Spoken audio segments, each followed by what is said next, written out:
Everyone, my name is Mohida. आज हम class 11th history chapter 2 का एक नया और इंटरेस्टिंग टॉपिक पढ़ने वाले हैं। Topic name social hierarchies. इस टॉपिक में हम देखेंगे कि किस तरीके से रोमन एम्पायर में सोशल हायरार्कीज हुआ करती थी, किस बेसिस पर लोगों को डिवाइड किया जाता था और उनके साथ क्या ट्रीट किया जाता था।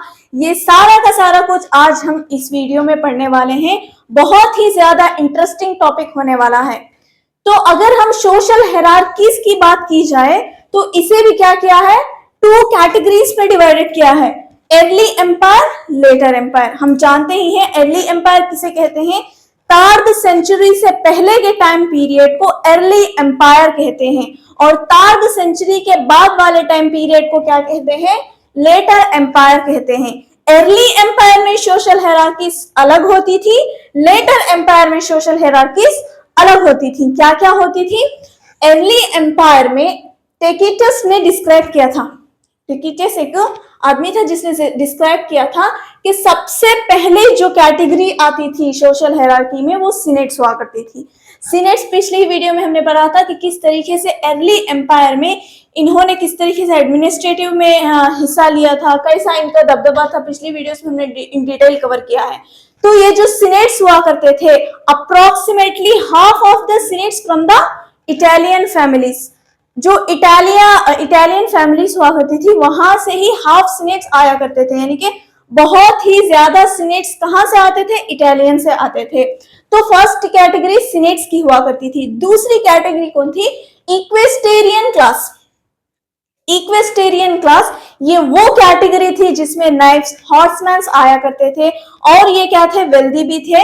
तो सेकेंड कैटेगरी इनकी हुआ करती थी। और थर्ड कैटेगरी किसकी हुआ करती थी, लोअर क्लासेस। ये लोअर क्लासेस कौन होते थे, जो थिएटर्स में काम किया करते थे, जो एंटरटेनमेंट में क्या काम किया करते थे, ये वो लोग हुआ करते थे जो मजदूरी किया करते थे और ये बहुत ही ज्यादा पुअर पीपुल्स हुआ करते थे। और फोर्थ कैटेगरी में आते हैं स्लेव्स। स्लेव्स पिछली वीडियो में हमने देखा था कि किस तरीके से रोमन एम्पायर में जो अपर क्लासेस के लोग थे वो जो स्लेव्स के साथ कैसा बर्ताव किया करते थे, कितना उनके साथ ब्रूटल हुआ करते थे। थोड़ी भी सिंपैथी स्लेव्स को नहीं दिया करते थे, बल्कि बहुत ही ज्यादा काम स्लेव से किया करते थे। स्लेव्स को ह्यूमन बीइंग की तरह ट्रीट भी नहीं किया जाता था। तो अर्ली एम्पायर में ये सोशल हायरार्कीज हुआ करती थी, ये सोशल कैटेगरीज हुआ करती थी। अगर हम लेटर एम्पायर की बात की जाए तो कॉन्स्टेंटाइन वन, अब ये कॉन्स्टेंटाइन वन कौन है, ये 4th सेंचुरी का रूलर है, ये कोई बिशप नहीं है, ये 4th सेंचुरी का रूलर है जिसे ग्रेट रूलर कहा जाता है, कॉन्स्टेंटाइन वन। इसने क्या किया था, इसके टाइम पीरियड में भी सोशल हायरार्कीज हुआ करती थी। कैसे, एरिस्टोक्रेसी। अब ये एरिस्टोक्रेसी कौन है, ये भी बहुत ही ज्यादा वेल्थिएस्ट पीपुल हुआ करते थे। एडमिनिस्ट्रेटिव सिस्टम में ये भी इन्वॉल्व हुआ करते थे। और ये एरिस्टोक्रेसी कैसे बनी, ये जो सीनेट्स थे इक्वेस्टेरियन क्लासेस थी, इन 2 कैटेगरीज को मर्ज करके एक नई कैटेगरी बना दी गई जो कि एरिस्टोक्रेसी थी। सीनेट्स और इक्वेस्टेरियन जो नाइफ्स, हॉर्समैन हुआ करते थे, वो सारे के सारे लोग मर्ज होकर क्या बन गए, एरिस्टोक्रेसी बन गए। उसके बाद आता है मिलिट्री एलाइट्स। हमने देखा था कि रोमन एम्पायर में 3 ऐसे कैटेगरीज थी। पहले कौन था, एक एम्परर था, दूसरा सीनेट्स था और तीसरा मिलिट्री हुआ करता था। अब ये मिलिट्री एलाइट्स जो थे ये बहुत ही ज्यादा पावरफुल थे। भले ही एरिस्टोक्रेसी के पास क्या था, बहुत ही ज्यादा वेल्थ थे, वेल्थिएस्ट पर्संस हुआ करते थे एरिस्टोक्रेसी, लेकिन ये मिलिट्री एलाइट्स क्या थे, बहुत ही ज्यादा पावरफुल हुआ करते थे। अगर ये चाहते तो किसी भी राजा की तकदीर को जगा देते थे या किसी भी राजा की तकदीर को बुझा भी देते थे। अगर ये चाहते थे कोई भी राजा को क्या करते थे, गद्दी पर बिठाते थे। अगर ये चाहते तो किसी भी राजा को उसकी गद्दी पर से उठा भी सकते थे। ये इतने ज्यादा पावरफुल हुआ करते थे। तीसरी कैटेगरी आती है मिडिल क्लासेस। अब ये मिडिल क्लासेस में कौन थे, जो भी इनॉर्मियस जो मर्चेंट्स हुआ करते थे, जो फार्मर्स हुआ करते थे, वो मिडिल क्लासेस में आते थे। और जो राजा होता था इन्हें रेस्पेक्ट भी किया करता था।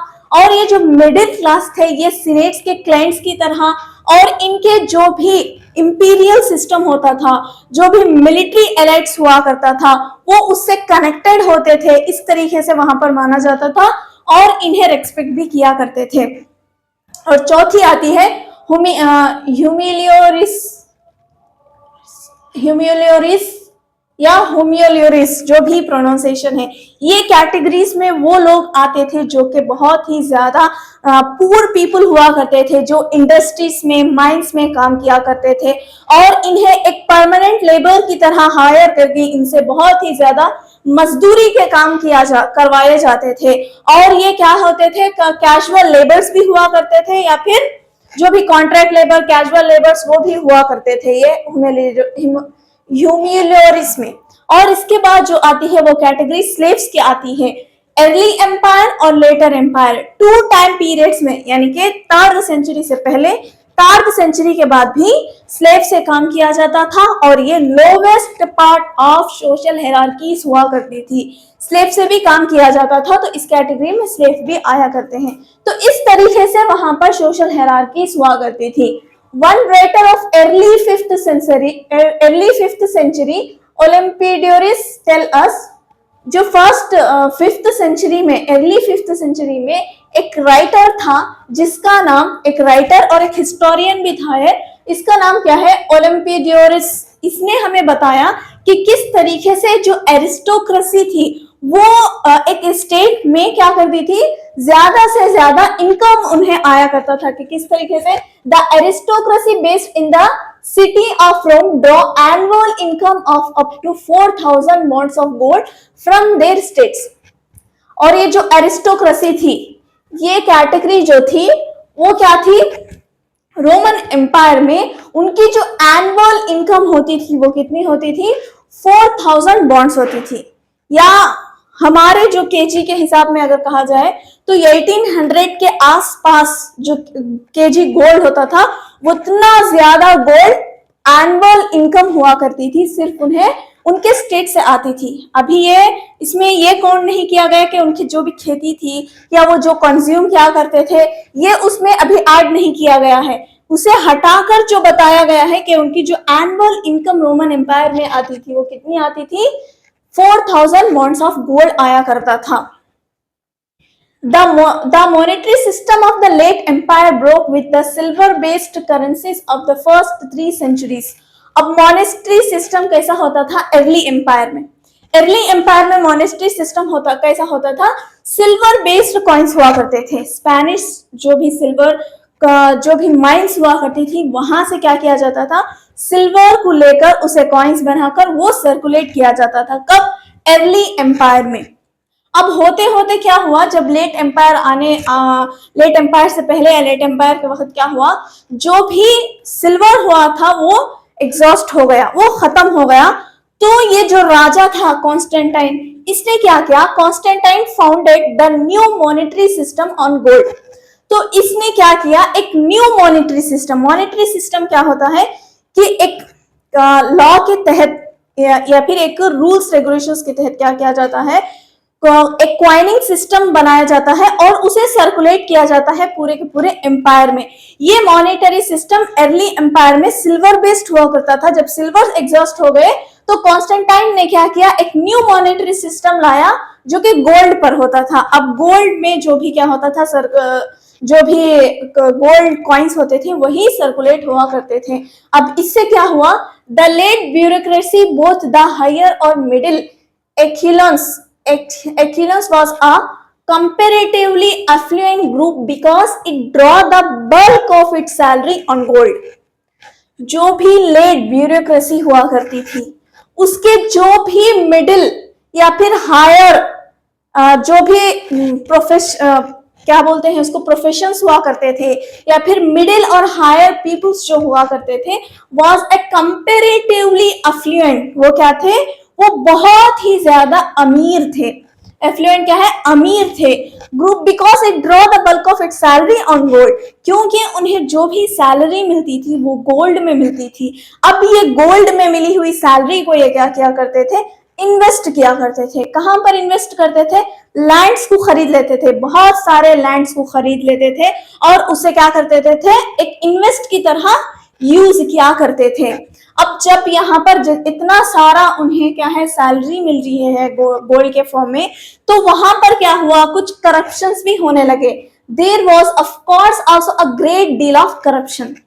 तो वहां पर बहुत सारे करप्शंस भी होने लगे। कहाँ पर? एडमिनिस्ट्रेटिव सिस्टम में, मिलिट्री में भर्ती करने में, और बहुत सी ऐसी जगह जहां पर जुडिशियल सिस्टम में, वहां पर क्या होने लगे? करप्शंस होने लगे। कहाँ, कब, कौन से टाइम पीरियड में करप्शन होने लगे? सिर्फ अर्ली एम्पायर में। अर्ली एम्पायर में लोग क्या करने लगे? करप्शन करने लगे। लेकिन लेटर एम्पायर में बहुत सारे इंटेलेक्चुअल्स ने ऐसे ऐसे रूल्स और रेगुलेशंस बनाए जिसकी वजह से बहुत ही ज्यादा करप्शंस को क्या किया गया? रोका गया था। Emperors were not free to do whatever they want, and law was actively used to protect civil rights. और एम्पेरर्स को क्या किया? एम्पेरर्स के यानी कि एक ऐसा कानून बना दिया गया, एक ऐसे लॉज बना दिए गए जो कि एम्पेरर के लिए क्या था? अब वो जो चाहे वो नहीं कर सकता था। अगर उसे कुछ भी करना है तो उस लॉ के, उस कानून के तहत उसे करना पड़ता था। जिससे क्या हुआ? जो आम लोग थी, जो आम पॉपुलेशंस थी, वो उन्हें क्या मिल गया? सिविल राइट्स मिल गए। अब इस सिविल राइट्स क्या करते थे? जो भी राजा होता था उसके अत्याचार से उसे बचाया करते थे। तो इस तरीके से उस दौर में क्या हुआ? 4 सेंचुरीज के बाद, यानी कि लेटर एम्पायर में लोगों को सिविल राइट्स भी मिलने लगे थे। That is why in the later 4th century it was possible for powerful bishop like Ambrose to confront. इसके बाद और भी 2-3 लाइन्स हुआ करते थे जो कि मुझे यहाँ लिखने में जगह नहीं थी तो मैंने नहीं लिखा। इसके बारे में एक्सप्लेन करती हूँ कि किस तरीके से 4th सेंचुरी में, जो कि लेटर 4th सेंचुरी को सा लेटर एम्पायर में एक पावरफुल बिशप था। पावरफुल यानी कि पावरफुल इन द सेंस इसके पास ऐसी कोई सुपर पावर नहीं थी, या फिर कोई एम्परर सीनेट्स या कोई भी ऐसा बहुत ही ज्यादा अपर क्लासेस का नहीं था, लेकिन ये फिर भी पावरफुल था। किस तरीके से पावरफुल था? ये राजा से क्या करता था? टक्कर लेता था। जो राजा अगर कोई भी गलत कदम उठाती थी तो जो भी आम लोग होते थे उनके लिए वो आवाज उठाया करता था बगैर डरे। और जो आम लोग हुआ करते थे वो बगैर डरे क्या करते थे? राजा के लिए, राजा के नाम पर क्या करते थे? मजाक उड़ाया करते थे। क्योंकि अब उन्हें राजा तो कुछ नहीं कर सकता था, क्योंकि आम लोगों के पास सिविल राइट्स हैं। आज भी अगर देखा जाए तो इंडिया एक डेमोक्रेटिक कंट्री है, तो हर इंसान क्या करता है? गवर्नमेंट के प्रति उसके लिए अलग अलग ओपिनियंस हुआ करते हैं उसके ऊपर, यानी कि अगर वो कोई भी ओपिनियन रखता है कि ये सरकार अच्छी है, सरकार अच्छी नहीं, तो इस पर इसे कोई टोकने वाला या इस पर इसे कोई सजा देने वाला नहीं होता था। तो इसी तरीके से जो लेटर एम्पायर में जब लोगों को सिविल राइट्स मिले तो वो क्या कर सकते थे? खुलकर जो भी अपने मन में होता था राजा के प्रति वो बोला करते थे। वो डरते नहीं थे कि अगर हम राजा के बारे में बुरा बोलेंगे तो वो हमें सजा देगा, ये ऐसा नहीं सोचते थे। क्यों? क्योंकि उनके पास सिविल राइट्स हुआ करते थे। तो ये सारा का सारा कुछ हमने इस वीडियो में पढ़ा कि किस तरीके से रोमन एम्पायर में सोशल हायरार्कीज हुआ करते थे, किस तरीके से आम लोगों का जो जीवन होता था वो अर्ली एम्पायर में किस तरीके से होता था और लेटर एम्पायर में किस तरीके से हुआ करता था।